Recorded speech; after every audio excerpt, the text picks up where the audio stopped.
She didn't know I could hear her.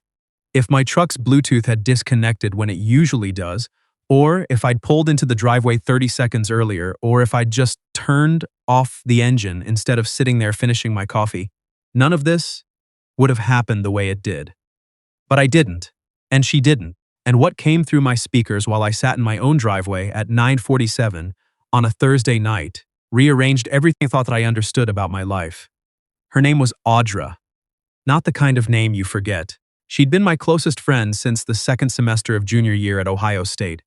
When we ended up in the same advanced composition class, and she spent 45 minutes after the final tearing apart my essay on the drive home, politely, thoroughly, correctly, and then offered to buy me coffee to make up for it.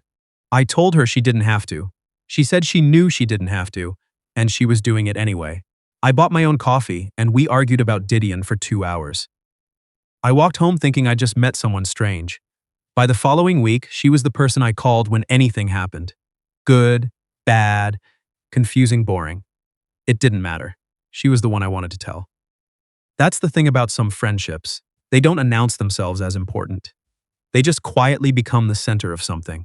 We'd moved to different cities after graduation, me to Columbus to work in project management at a construction firm, her to Cincinnati for a marketing job she'd landed before the rest of us even had our resumes in order. But the distance didn't do what distance usually does. We talked on the phone more than most people I knew talked to their own family.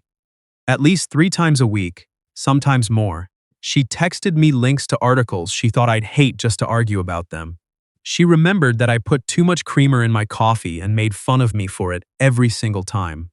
Small things, consistent things, the kind of things that add up into something you stop noticing because you've grown so used to them being there. People assumed. Of course they did. My coworker Ted assumed. My sisters assumed. A woman I dated briefly named Courtney assumed and then made it very clear she wasn't comfortable with it before we hit the 1-month mark. I always said the same thing. Audra and I were just friends. We'd always been just friends. She was one of the most important people in my life, and that was exactly why I'd never let myself look at it differently. Some things are too valuable to risk. I believed that. I really did. Or maybe I just got good at believing it. That Thursday started unremarkably. Work had been tedious. 3 hours in a site review meeting that could have been an email, a contractor dispute over change orders, the particular brand of exhaustion that comes from being professionally responsible for things going wrong that you didn't cause. I'd called Audra on the drive home, which I did maybe twice a week now that I had an hour commute. She answered on the second ring, the way she almost always did when it was me. "You sound like you got run over," she said, slowly. "By something with a lot of wheels, the Ridgeline project?" "Yep." She made a sympathetic noise. "Did the concrete pour go sideways again?" "Different problem. Same level of misery." She laughed, and I felt my shoulders drop about 2 inches. That was the thing about talking to Audra. There was always this physical release that happened somewhere in the first minute, like exhaling after holding your breath without realizing it. We talked for most of the drive. She told me about a client presentation that had gone sideways in a completely different way. Her creative director had approved the wrong version of a campaign deck, and she'd had to do damage control for most of the afternoon. She was funny about it, even when she was frustrated. That was a talent of hers, the ability to narrate her own disasters with enough distance to make them entertaining before the dust had even settled. By the time I pulled into my development, the conversation had drifted into the comfortable kind of territory it always found eventually. The nothing in particular zone. She was telling me about a documentary she'd started watching about the national parks and how it was making her want to actually visit some of them instead of just knowing they existed. And I was giving her a hard time about how she always wanted to do outdoors things in theory and then declined in practice. And she was telling me that was absolutely fair, and I was laughing about something she'd said when I pulled into my driveway. I turned off the headlights. I did not turn off the engine. I had about 1/3 of a coffee left in the cup holder and I picked it up without thinking. "Okay," she said, "I should let you go. You're home, right?" "Yeah, just pulled in. Get some sleep. You sound exhausted." "I'll try. Talk tomorrow?" "Obviously. Good night, Audra Knight." I heard the soft click on her end. I pulled the phone away from the mount on my dash, was reaching for the ignition, and then I heard it. Not silence. Her voice. Fainter than before, slightly muffled, like the phone had landed on a counter or been set face down with the call still running. The Bluetooth hadn't cut. I should have ended the call. I know that. I've thought about it 100 times since. The version where I press the button, go inside, eat whatever I was going to heat up for dinner, and continue not knowing. But I didn't press it. Because something in her voice, the pitch of it, the way she was talking now, was different enough from how she'd been talking to me that I just went still. She was talking to someone. Another voice, female, coming in tinny and small the way voices do over a speakerphone on the other end. Her friend Mara. I recognized the cadence even if I couldn't make out every word. Then Audra said clearly, "No, I know. I know that." A pause. Mara saying something. "It's not like I planned it," Audra said. Her voice had a quality I genuinely didn't recognize. Tired in a way that had nothing to do with her workday. Heavy. It just got to this point where every time he calls, I'm simultaneously so glad he did and completely wrecked for the rest of the night. My hand went still on the gear shift. Mara's voice again, too distant to make out words. "Because nothing happened," Audra said, answering something. "Nothing has ever happened. That's the whole thing, Mara. I've been standing there for, I don't even know how long. Years. And he talks to me about his bad dates and his work problems, and I sit there going, yeah, tell me more. And meanwhile She stopped, exhaled. "I don't know what I'm doing anymore. I really don't." Something shifted in my chest. Something that felt like recognition and dread at the exact same time. I should have said her name. I should have made a sound. Instead, I stayed perfectly still in my own driveway, with the engine running and the coffee going cold in my hand, because some part of me knew that whatever came next was going to split the world into two distinct versions. The one before this moment, and whatever came after. Mara said something that sounded pointed. "I'm in love with him," Audra said. Quietly, not dramatically. The way you say something you've said to yourself 1,000 times and have finally gotten tired of keeping inside. I've been in love with him for a long time, and I'm starting to feel like a complete idiot about it because he doesn't see me like that. And I can't keep doing the thing where I'm just happy to be the person he calls because I'm not happy about it anymore. I'm just tired. I said her name before I made the decision to, Audra. The silence that followed was different from any silence I'd had in 5 years. Then movement. Fast, panicked, the sound of the phone being grabbed. You were still on. Her voice had gone completely flat. Not cold. Just stunned. Like someone had knocked the air out of her from behind. "Yeah, oh God." A beat. "How long?" "Long enough." The silence that came after that was the worst kind. Not angry. Mortified. And underneath the mortification, something fragile and exposed that I'd never heard from her before. Audra, who could walk into a room where she didn't know a single person and leave 40 minutes later with 3 new contacts and a standing invitation to someone's lake house. Audra, who handled chaos at work with a kind of effortless forward momentum. That Audra had gone completely, utterly quiet on the other end of my phone. "I need you to forget I said that," she said finally. And that's when something in me just stopped pretending. "I don't want to forget it." Another silence. "What?" "I don't want to do that. The thing where we pretend. I wasn't." She stopped. Started again. "I wasn't trying to put anything on you. That wasn't. I didn't mean for you to hear it. I know you didn't. So we can just..." Audra. I closed my eyes. Stop. She didn't say anything. I looked at my steering wheel for a second. Then I said, "Can I ask you something?" "Depends on what it is." "Do you remember about 2 years ago? That weekend you drove up because I was dealing with my dad's surgery and you just showed up? You didn't ask. You just came." A beat. "Yes." I told myself it was because you're a good friend. That's what I told everyone who said something about it. That's what I told myself. I paused. I don't think that's the whole story. She was quiet for a long moment. When she spoke again, her voice was careful, cautious, like she was walking on something she wasn't sure would hold. "What are you saying?" "I'm saying I think I've spent a really long time making sure I never asked myself the obvious question. Because asking it would have meant doing something about the answer. Which is, it wasn't really a question. I answered it anyway. I don't think you're just my friend, Audra. I think that's been true for longer than I know how to account for. And I think I convinced myself it was enough to keep things the way they were, because I was. I stopped. Found the word. Scared. Of being wrong. Of messing up the one relationship in my life that was never complicated. She let out a breath, unsteady. You're not saying this because you feel bad for me. No, because if you're saying it because you feel bad, I'm saying it because I was sitting in my driveway about to go inside and eat leftover Thai food alone, and in the past 30 seconds, the most clarifying thing that has ever happened to me just happened. And I don't want to perform the version where I pretend it didn't. A long pause. Then, very quietly, you're really still in your driveway. I haven't moved. Something in her voice shifted, still careful, but different, like a door that had been locked for a long time moving on its hinges. I don't know what to do with this, she said. Can I come to Cincinnati this weekend? What? I'm not doing this over the phone. I already feel strange about the phone. I need to. I ran a hand over my face. I need to be somewhere I can actually look at you when I say the things I should have said a long time ago. You drive 2 hours. Yes, on a Friday after work. Audra. Yes, she was quiet for a moment. Then I heard it, small, almost disbelieving. A breath that turned into something close to a laugh. You're impossible. You've been telling me that since 2018, because it's been true since 2018. Then at least I'm consistent. She made a sound I couldn't quite categorize. Not quite a laugh and not quite a sigh. Something that lived between them. Okay, she said, finally, carefully. Okay, I didn't sleep much that night.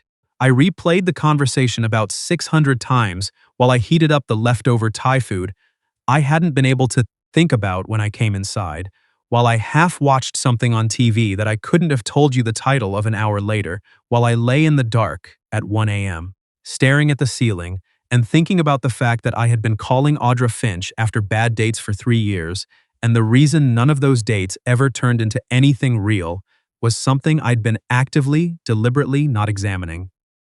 My date with a woman named Rebecca 3 weeks earlier had ended civilly and without much ceremony, and the first thing I'd done when I got back to my car was call Audra.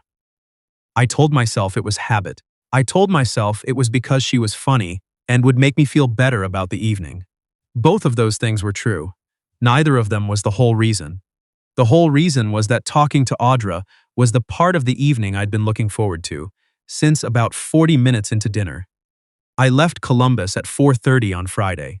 Traffic on 71 South was manageable if I hit it early, which I did. I stopped once for gas and a water bottle I didn't need.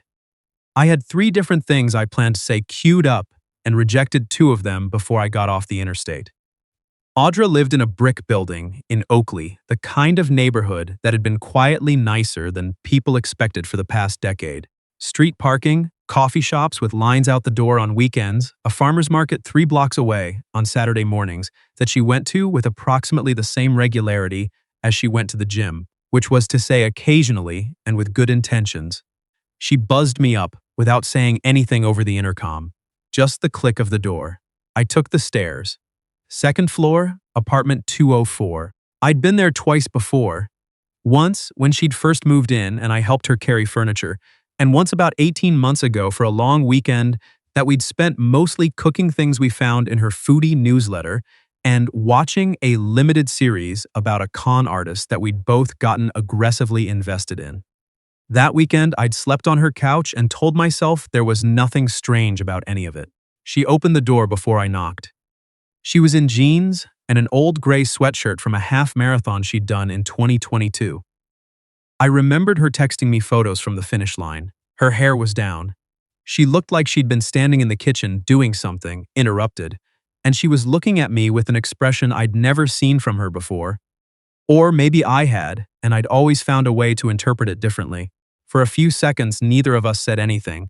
We just stood there in the hallway outside her apartment, 2 people who'd talked to each other hundreds of times and suddenly didn't know where to put their hands. "Hi," she said.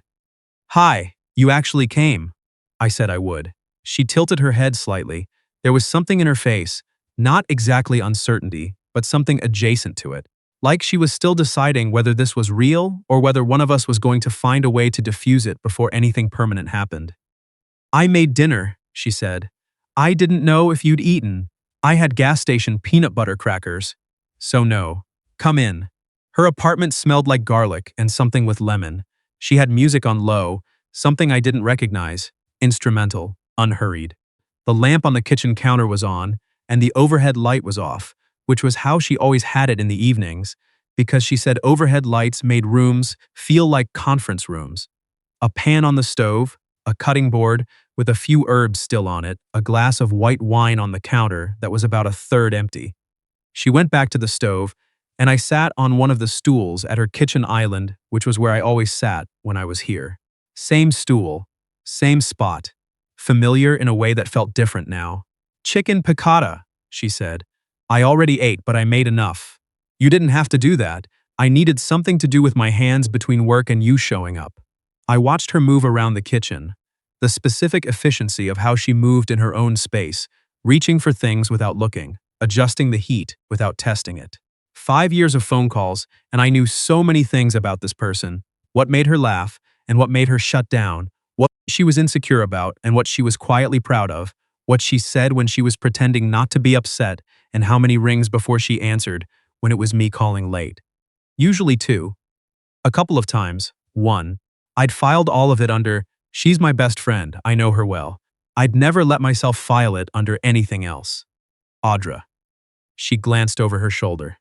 I'm sorry, I said, for not seeing it sooner, or for seeing it and doing nothing about it, which is maybe worse.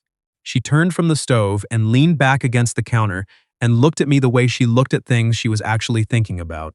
How long have you known? I don't think I let myself know. I think I kept looking just far enough away from it that I could say I didn't. Why? I considered the honest answer. It took a second, because you were already the most important person in my daily life, and if I named what that actually was, then I had to do something about it, and doing something about it meant it could go wrong. And I couldn't. I stopped. I couldn't figure out how to gamble with something I couldn't afford to lose. She looked at me for a long moment. Something in her face had gone softer. Not relieved, not yet, still careful, but softer. That's a really human answer, she said quietly. It's a pretty cowardly one, a little of both. Yeah? I looked at the countertop. A little of both. She was quiet for a moment, then she said, I almost told you last year, when you came down for that weekend. The con artist show weekend. She laughed once, briefly to herself. We were watching episode 4 or 5, I can't remember, and you fell asleep on my couch, and she shook her head. I had this whole thing I'd been thinking about saying, and then I didn't, because you were asleep and also because I convinced myself I'd misread everything and it would be humiliating. You didn't misread it. I know that now. I was an idiot. You were careful. It's annoying, but there's a difference. I looked at her. She was still leaning against the counter, arms folded loosely, and she looked tired in the way people look when they've been holding something heavy for long enough that they're not sure they remember how to put it down. I'm done being careful about this particular thing, I said. She didn't answer right away. The music played on low. Something in the pan made a soft sound. I meant what I said, she said finally. On the phone. What you heard. I know. I wasn't being dramatic. It's been, she paused. A long time, I know. I stood up from the stool. I think I'm the one who was late to it, and I'm sorry for that too. She watched me come around the island. Neither of us moved fast. There wasn't anything rushed about it. The whole thing felt like a sentence that had taken years to finish, and now that we were at the end of it, we weren't in a hurry to get past it. I stopped close enough that I could see the exact look on her face. Still slightly disbelieving, still a little like she was waiting for something to go sideways. Can I just? I started. Yeah, she said. Before I finished the sentence, I kissed her. It was quiet. Not tentative, but careful. The kind of careful that comes not from uncertainty, but from wanting to get it right. Her hand found my arm after a second, her fingers curling around it, and I felt the exact moment she stopped being careful back, when something in her shoulders dropped and she was just present, not managing it, not calculating, just there. When we pulled back, she kept her eyes closed for half a second longer than necessary, and when she opened them, she was looking at me with an expression I'd never seen from her before. It was soft and open and more than a little undone, and it looked like 5 years of patience, finally being allowed to become something else. Okay, she said, very quietly. Yeah? Yeah, she exhaled, almost laughed. That was probably overdue. By how much? I'd rather not do the math on it. I smiled. She looked down at my arm, where her hand still was, and then back up at me, and something between us settled. Not disappeared, but settled. Like furniture that's been in the wrong place finally moved to where it was supposed to go. She finished making dinner. I sat back on the stool, and she handed me the glass of wine and got another one for herself. And we talked the way we always talked, except now something in the air was different. Easier in one direction, more charged in another. We ate at her small kitchen table with the window cracked because she always kept it cracked when she cooked. She made fun of me for eating too fast. I told her she used too much lemon. She said that was objectively incorrect and I could leave if I disagreed. I didn't leave. I ended up on her couch that night, same as the last time. But before I did, she stood in the kitchen doorway for a second and said, "For the record, I'm glad the Bluetooth didn't cut." "Me too," I said. She nodded once, went to her room, closed the door. I lay in the dark of her living room for a while, looking at the ceiling, listening to the neighborhood outside. A car going by. Someone's music 2 floors up. Cincinnati in October, which is somehow quieter than Columbus even when it isn't. I thought about all the phone calls. All the evenings I'd called her from my couch, or my kitchen, or my car, and she'd answered, and we'd talked, until one of us ran out of things to say, and then kept going anyway. All the times I'd hung up feeling better without stopping to ask why talking to her specifically was the thing that made everything easier. All the versions of myself that had looked right at something important and then looked away because staying still was less frightening than moving. I thought about the Thursday I'd almost ended the call half a second earlier. The randomness of it was almost funny. One more second, and I never would have heard any of it. I'd have gone inside, eaten my leftover tie, gotten up the next morning, and done the whole thing again. Maybe for another year. Maybe more. Audra on the phone 3 times a week, making everything feel manageable, and me telling myself that was just what good friendships felt like. In the morning, she made coffee, real coffee, not the stuff from the gas station I usually had before 6 a.m. And we sat at her kitchen table, and she had a blanket around her shoulders, and we talked the way we always talked, about nothing and everything, about the national parks documentary she still wanted to actually do something about someday, about the project I had coming up in January, about whether the farmer's market was worth going to this late in the season. She passed me the creamer. Too much of it, the way she always teased me about. She set it down in front of me without comment, and I looked at it, and then at her, and she was already looking out the window with her coffee mug in both hands, not quite smiling. I put the creamer in my coffee. I didn't say anything. Some things don't need to be said. The drive back to Columbus on Sunday was the longest 2 hours of my life, but not in the way long drives usually are. The good kind of long. The kind that gives you enough time to think about what the next chapter of things looks like. We'd talked about it, not a formal conversation, just the beginning of one. The way you start planning something big without wanting to jinx it by naming it directly yet. We've figured out the distance before. We know how to be in each other's lives across 90 miles. The only difference now is that I'm done pretending. The reason I always want to close that distance is purely logistical. I still call her at night. Most nights, actually. The difference is that now when she answers, the first thing she says isn't, "How was work?" or "What happened today?" It's just my name, said the way she apparently always meant it, which, it turns out, is the same way I apparently always meant hers. Like a question that finally found its answer, like something you've been looking for that was in your pocket the whole time. And look, if you're out there listening to this and you've got an Audra in your life, someone you call without thinking, someone whose voice does something specific to whatever kind of terrible day you're having, someone you've been describing as just a friend, for so long you've stopped questioning whether that's the whole truth. Maybe don't wait for the Bluetooth to stay connected. That's all I've got.